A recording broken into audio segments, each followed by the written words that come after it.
السلام علیکم دوستو، کافی عرصہ پہلے کی بات ہے۔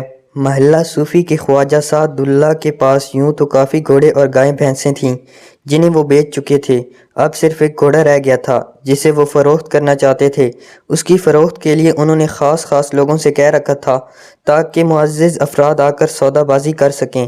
مشہور مصنف ای حمید کے والد چودھری صاحب کے پاس رئیسی ٹانگا تھا جس میں ان کے اہل خانہ سوار ہو کر سیر کرتے تھے، لیکن گھوڑا نہیں تھا کہ جس پر وہ تنہا بیٹھ کر لوگوں پر رعب جماتے۔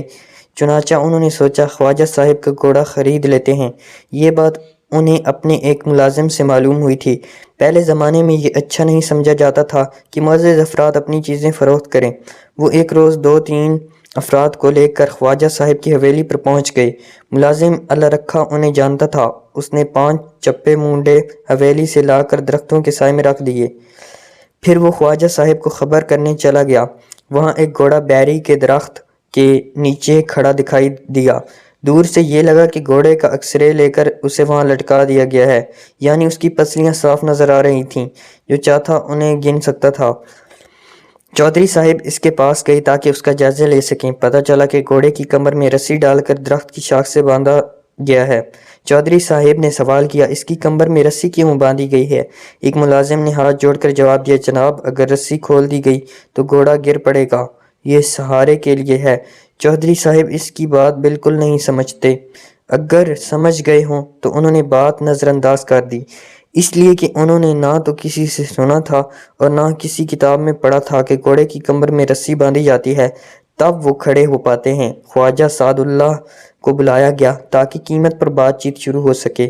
خواجہ صاحب حقہ گڑگڑاتے ہوئے باہر آئے اور انہوں نے گرم جوشی سے چودھری صاحب سے مصافحہ کیا۔ وہ اچھے موڈ میں تھے۔ دوپہر کا وقت تھا اور ٹھنڈی ہوا چلنے سے موسم خوشگوار ہو گیا تھا۔ اس کے علاوہ خواجہ سعد اللہ نے اپنی کوٹھی کے آنگن میں برگد کے درخت لگوائے ہوئے تھے، اس لیے سایہ تھا۔ خواجہ صاحب نے ملازم کو حکم دیا کہ لسی بنا کر لائے۔ دونوں طرف کے آدمی ملا کر 6 افراد تھے، اس لیے ملازم تھوڑی سی دیر میں 6 گلاس لسی بنا کر لے آیا۔ چودھری صاحب نے بات شروع کی، خواجہ صاحب میں آپ کا گھوڑا خریدنے آیا ہوں، کیا دام ہوں گے اس کے؟ یہ ملک تقسیم ہونے سے کافی پہلے کا واقعہ ہے، جب دھیلے اور کوڑیاں چلا کرتے تھے، یعنی 1 پیسے کی بھی قدر و قیمت تھی۔ 5 روپے، خواجہ صاحب نے اپنی مونچھوں پر ہاتھ پھیر کر کہا۔ 5 روپے میں تو اونٹ مل جاتا ہے، چودھری صاحب نے چونک کر کہا اور گھوڑے کو جا کر ایک بار پھر نزدیک سے دیکھا۔ ہمارے آپس کے تعلقات تو کافی پرانے ہیں، اس کا لحاظ تو کیجیے۔ خواجہ صاحب کچھ اور کہنا چاہتے تھے کہ حویلی کے اندرونی دروازے کھلے اور 2 بچے وہاں شور مچاتے ہوئے آ گئے۔ وہ دونوں خواجہ صاحب کے پوتے تھے، شوخ اور شرارتی۔ ایک کی عمر 5 برس اور دوسرے کی 3 برس تھی۔ بڑا لڑکا جس کا نام وحید تھا ان کی گود میں سوار ہو گیا۔ دادا کیا آپ اسے بیچ رہے ہیں؟ اس نے سوال کیا۔ ہاں بیٹا، خواجہ صاحب نے جواب دیا۔ کیوں؟ اسے بیچ ہی دیں۔ اس لیے کہ یہ گھوڑا نہیں گدھا ہے۔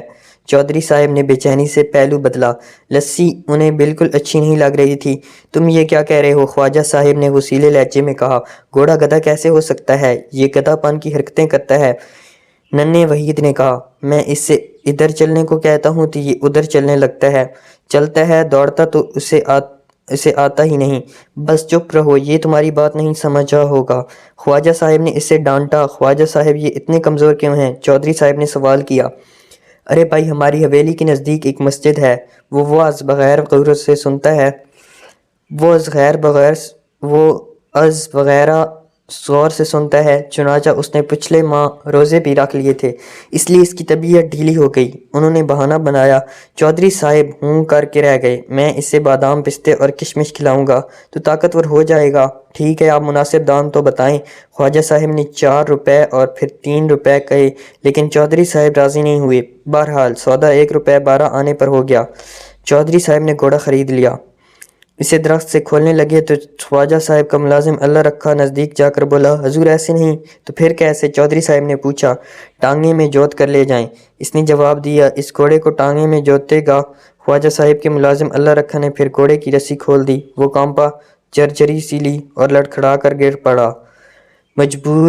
مجبوراً چودھری صاحب اسے ریڑھی پر ڈال کر اپنی حویلی پر لے آئے اور اپنے ملازم رب نواز کو ہدایت دینے لگے کہ اسے صبح سے شام تک چائے کے علاوہ بادام، پستے اور کشمش بھی کھلائی جائے تاکہ یہ 1 ہفتے میں طاقتور ہو جائے۔ پھر وہ اس پر سوار ہو کر قصبے میں گھومتے پھرے۔ پتہ نہیں کیا ہوا کہ رات کو گھوڑا مر گیا۔ چودھری صاحب کو بہت افسوس ہوا۔ ان کے سارے خواب چکنا چور ہو گئے۔ انہوں نے رب نواز کو حکم دیا کہ گھوڑے کو گلی میں پھینک دیا جائے۔ رب نواز نے ایسا ہی کیا۔ صبح کارپوریشن والے آئے اور انہوں نے مردہ گھوڑا وہاں دیکھ کر چالان کر دیا۔ گھوڑا 1 روپے 12 آنے کا تھا اور میونسپلٹی نے 50 روپے کا چالان کر دیا۔